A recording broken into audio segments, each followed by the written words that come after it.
Voici la première leçon sur les décimaux. Nous allons faire une révision sur la valeur de position. Donc, voici les unités, les dizaines et les centaines, etc., que vous savez déjà. Et à la droite de la virgule, nous avons les dixièmes, les centièmes et les millièmes. Tout ce qui est à la droite de la virgule, ce sont les décimaux, et tout ce qui est à la gauche de la virgule, ce sont nos entiers. Voici comment écrire une fraction sous sa forme décimale en dixièmes. Donc, 8 dixièmes va s'écrire 0,8, car le 8 est à la première position après la virgule, dont les dixièmes. De l'autre côté, de la forme décimale à la fraction, c'est 5/10, 5 dixièmes. Mais qu'est-ce qui arrive lorsque nos fractions ne sont pas sur une base de 10? Nous devons trouver la fraction équivalente afin de la mettre en forme décimale. Donc, qu'est-ce que je fais à mon 5 pour aller à 10? J'ai fait fois 2. Et on a vu ce qu'on fait en bas, on fait en haut. Donc, 3 fois 2, qui me donne 6 dixièmes. Et comme on l'écrit sur la forme décimale, 0,6. Maintenant, on va aller revoir les centièmes.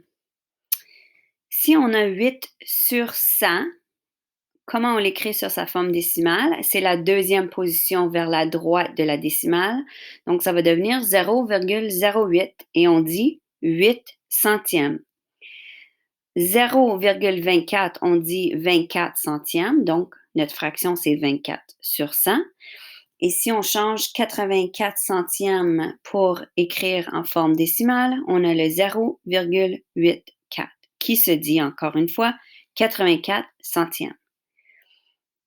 Allons voir les millièmes maintenant. Encore une fois, ma fraction 1/25e n'est pas sur une base de 10, donc je dois la transformer.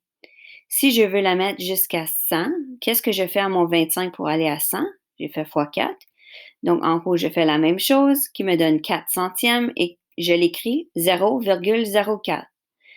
Un autre exemple, c'est 125. Ce n'est pas une base de 10, donc je vais aller à plus grand que 100, car 125, c'est plus grand que 100. Le prochain nombre à la base de 10, c'est 1000. Donc, 125 fois 8 me donne 1000. Je fais la même chose en haut et je l'écris maintenant 0,032. On le dit 32 millièmes. 2 millièmes s'écrit comme ça en décimale. Et si on a des entiers, on sait qu'à la gauche de la virgule, ce sont nos entiers.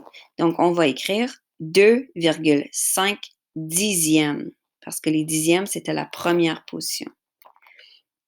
Maintenant, on va comparer des fractions et des nombres décimaux en ordre croissant. Si j'ai 3 et 2 cinquièmes, j'ai 2 et 5 douzièmes et j'ai 2 dixièmes en décimale. Donc, le plus petit nombre, ce sont mes décimales parce que je n'ai pas d'entier. Donc, c'est 0,2. Ensuite, je regarde mes entiers. J'ai un 2 et j'ai un 3. Donc, mon 2 et 5 douzièmes va être prochain et le 3 et 2 cinquièmes va être en dernière position. Et si je le fais en ordre décroissant maintenant, je vais placer la plus grosse fraction au nombre décimaux. Donc, la plus grosse fraction, là, j'ai une comparaison de deux nombres entiers qui sont de la même, 2 et 2. Donc, je dois aller voir la fraction qui est à côté. J'ai 1/6 qui veut dire que ma pizza est coupée en 6 morceaux et j'ai 1/4 que ma pizza est coupée en 4 morceaux. Donc, mon 2 et 1/4 est plus gros. Mon 2 et 1/6 est en deuxième position et 0,2 est en troisième position. Ceci termine ma présentation sur les nombres décimaux.